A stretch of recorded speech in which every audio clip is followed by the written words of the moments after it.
O Senhor esteja convosco, Ele está no meio de nós. Proclamação do Evangelho de Jesus Cristo, segundo João. Glória a vós, Senhor. Naquele tempo, Jesus ergueu os olhos ao céu e disse: Pai, chegou a hora. Glorifica o teu Filho, para que o teu Filho te glorifique a ti. E porque lhe deste poder sobre todo homem, ele dê a vida eterna a todos aqueles que lhe confiaste.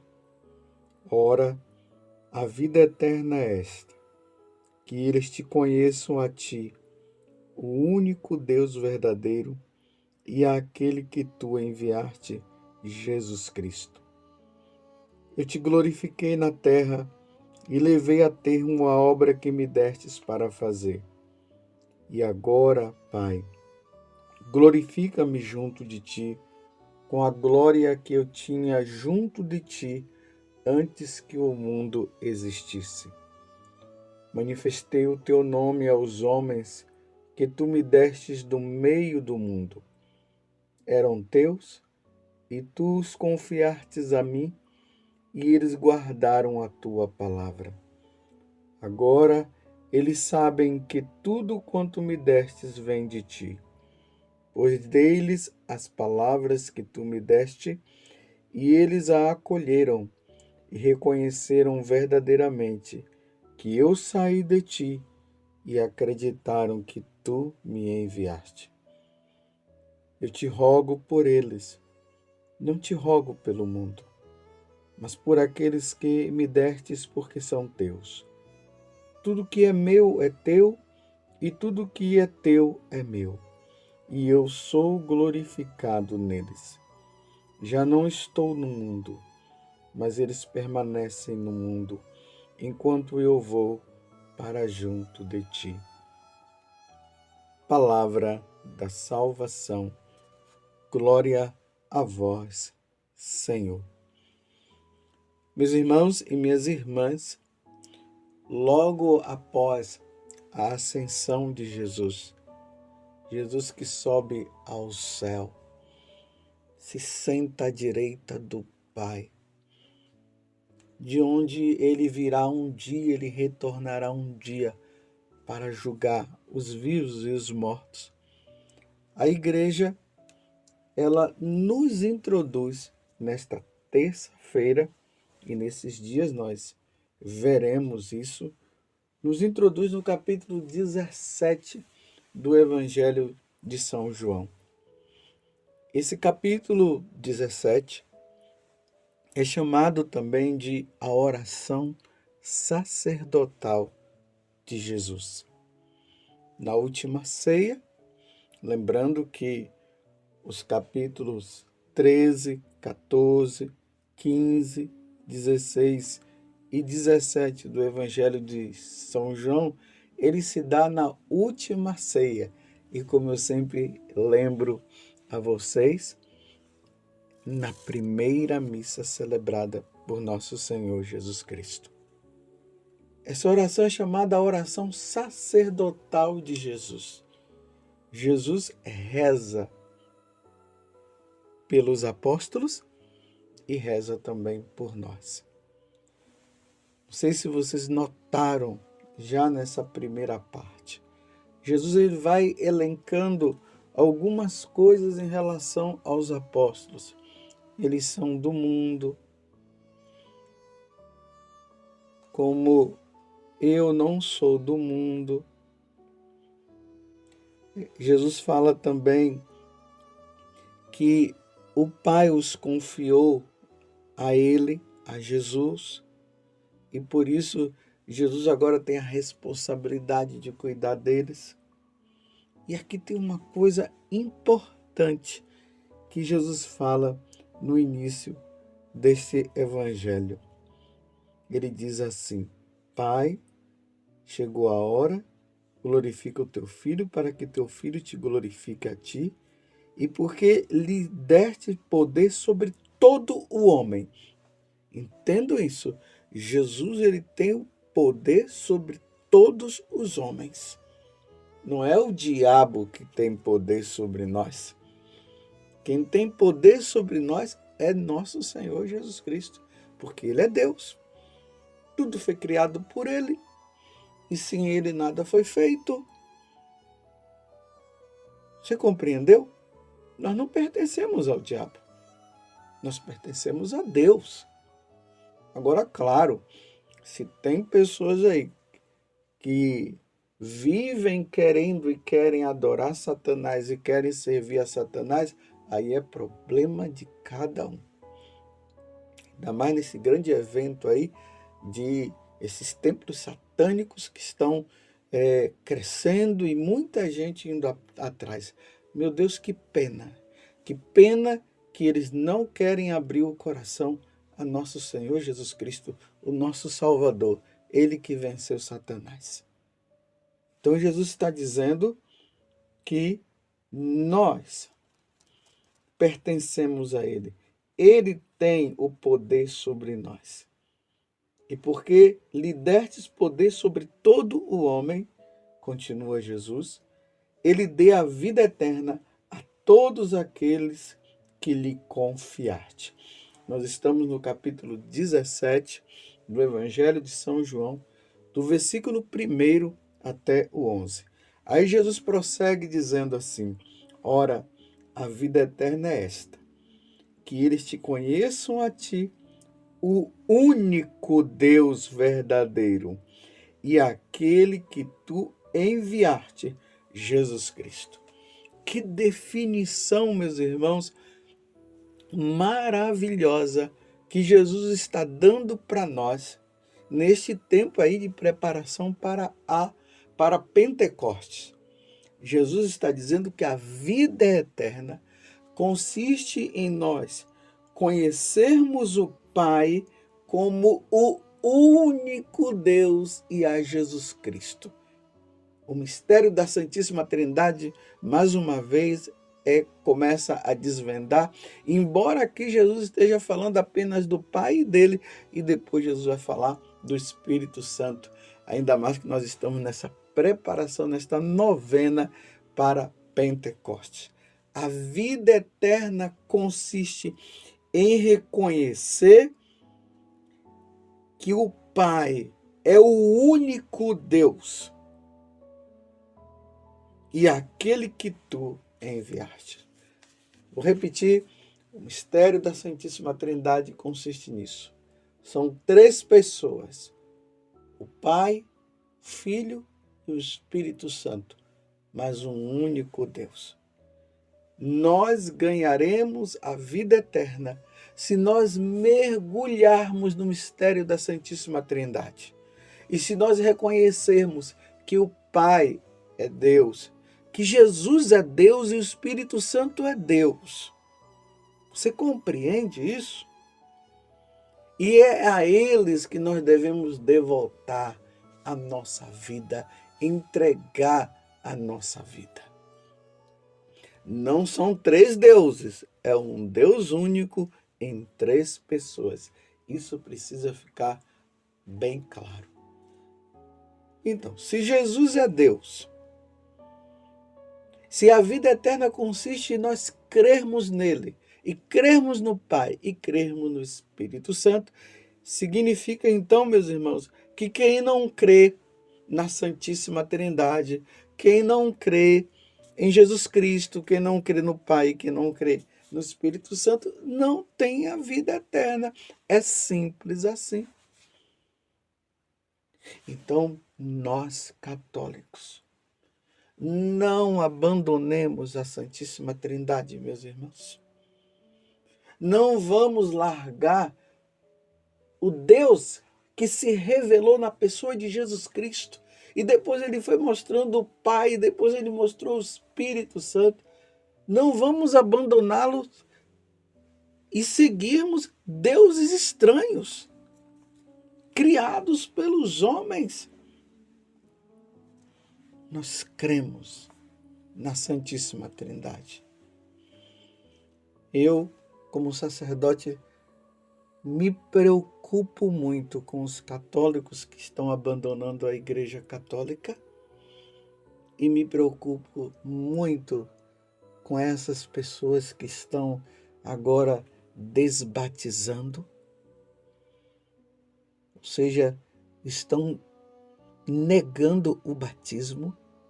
Negar o batismo significa negar a salvação que vem por meio de Jesus Cristo para seguir os falsos deuses. É de preocupar. Nós somos de Deus. Nós pertencemos a Deus, como Jesus está falando aqui nesse capítulo do Evangelho de São João, no capítulo 17. Nós somos de Deus, nós pertencemos a Deus, nós não pertencemos ao maligno. É engano. Seguir Satanás é engano, meus irmãos. Por isso que Jesus, ele disse, ide por todo o mundo e pregai o evangelho a toda criatura. Quem crê e for batizado será salvo, quem não crê já está condenado. E quantas vezes nos evangelhos nós vemos Satanás se confrontando com Jesus e Jesus mandando ele se calar. Quantas pessoas Jesus expulsou o demônio? E hoje muitas pessoas entrando nisso, eu fiquei muito entristecido quando eu vi na internet fotos de crianças sentadas em forma circular, com um pentagrama no meio, com o diabo ali. E o diabo sentado também numa cadeira, uma estátua do diabo sentado num trono. E as crianças, meus irmãos, crianças em adoração. Não sei se aquelas fotos são verdadeiras, mas ainda que não fosse, meu Deus do céu, já introduzir as crianças neste caminho, meu Deus, é um caminho de fatalidade, é de perda da alma. É ignorância pura, não reconhecer nosso Senhor como Deus e adorar Satanás. E os comentários por aí é que está crescendo. Mas por que está crescendo? Por que as pessoas não se abrem para nosso Senhor e estão deixando se enganar por esta mentira? O diabo não é para ser adorado, o diabo é para ser desprezado. Porque antes de ser o diabo, que quer dizer divisor, ele adorava também a Deus. Ele também adorava. Mas por uma rebeldia dele, ele foi expulso do céu. E o lugar dele é o inferno, meus irmãos. O lugar dele é o inferno. E agora ele está com essa intenção de nos desviar do caminho que é Jesus Cristo. Jesus mesmo disse, eu sou o caminho, a verdade e a vida. Ninguém vai ao Pai senão por mim. E ele está desviando, fazendo a cabeça das pessoas, para as pessoas odiarem a Deus como ele odeia. Nós devemos amar a Deus, servir a Deus, seguir a Deus. Porque ele é o Criador de todas as coisas. Tudo que existe no mundo foi criado por Deus. Me desculpe eu até dizer, até Lúcifer foi criado por Deus, mas ele se rebelou. Ele se afastou. Lá no capítulo 12 do livro do Apocalipse narra que houve uma grande batalha no céu. E Miguel batalhou contra a antiga serpente, o diabo e Satanás. E ele venceu Miguel, porque Miguel está do lado de Deus. E quem está do lado de Deus é vitória certa. E ele foi expulso do céu. Está lá. E agora ele está querendo nos enganar. E muitas pessoas estão indo no engano, estão se enganando. Como diz São Paulo, na segunda carta a Timóteo, ali no capítulo 3º e no capítulo 4º, que ia chegar um tempo em que os homens não iriam suportar mais a sã doutrina de Deus. E iam se enveredar nos prazeres mundanos, em fantasias das criações humanas. E nós estamos vendo isso. E São Paulo está dizendo que isso iria acontecer nos finais dos tempos. Eu não estou dizendo que o tempo, nós já estamos, que o mundo já vai se acabar. Mas pelos sinais nós vamos percebendo, porque Jesus mesmo disse isso. Parece que cada dia que passa, o homem se rebela mais contra Deus. Antigamente, essa revolta do homem para com Deus era através de não querer saber de Deus, abandono a igreja, os homens se matando e tudo mais. Agora, a rebelião se dá numa tal adoração a Satanás. Claro, são poucos que estão fazendo isso, mas, meus irmãos, esses poucos têm um valor diante de Deus muito grande. Lembremos da parábola da ovelha perdida. Vocês se lembram que o pastor deixou as 99, que eram 100 ovelhas, ele deixou as 99 e foi em busca de uma ovelha. Ele poderia dizer assim, tá bom, foi uma ovelha que se perdeu, mas não, ele foi atrás daquela ovelha, porque cada filho de Deus é importante, nós somos filhos de Deus. Mas se o homem se rebela e não quer saber de Deus, Deus não poderá fazer nada. Por isso que no evangelho de hoje, na oração sacerdotal de Jesus, ele diz assim, no versículo 6, manifestei o teu nome aos homens que tu me destes do meio do mundo. Eram teus e tu os confiastes a mim, e eles guardaram a tua palavra. Agora eles sabem que tudo quanto me destes vem de ti, pois deles a palavra que tu me destes, e eles as acolheram e reconheceram verdadeiramente que eu saí de ti e acreditaram que tu me enviastes. É por isso que aqui Jesus vai dizer que nisso consiste a vida eterna, a salvação. Mas nesta rebelião de abandono a Deus, o homem vai se perder. Aquelas crianças irão se perder, levadas por um falso ensinamento. Por isso que neste tempo, meus irmãos, nós precisamos pregar a verdade. A verdade que é Jesus Cristo, Ele é o caminho, a verdade e a vida, para que os corações endurecidos possam amolecer e, amolecendo, possam receber o Espírito Santo, como disse Ezequiel. Deus quer que esse coração endurecido do homem amoleça, mas se não amolecer, meus irmãos, quão terrível vai ser a perdição, a condenação. E Jesus fala que o lugar dos condenados é como a geena, o fogo que queima, mas não consome. E lá haverá choro e ranger de dentes. E lá no livro do Apocalipse vai falar que é um fogo que não consome. E sofrer por toda a eternidade, enquanto nós temos a oportunidade de sermos felizes por toda a eternidade. Vamos procurar ser fiéis, meus irmãos, e vamos agradecer porque Jesus, Ele rezou por mim e rezou por você, rezou por todos nós. Mas é preciso que nós abramos o nosso coração.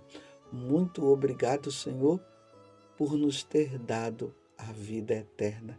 E a vida eterna consiste em nós crermos e adorarmos a Santíssima Trindade. Que Nossa Senhora nos ajude, intercedendo para que nós sejamos fiéis. Louvado seja nosso Senhor Jesus Cristo, para sempre seja louvado, e a sua mãe, Maria Santíssima.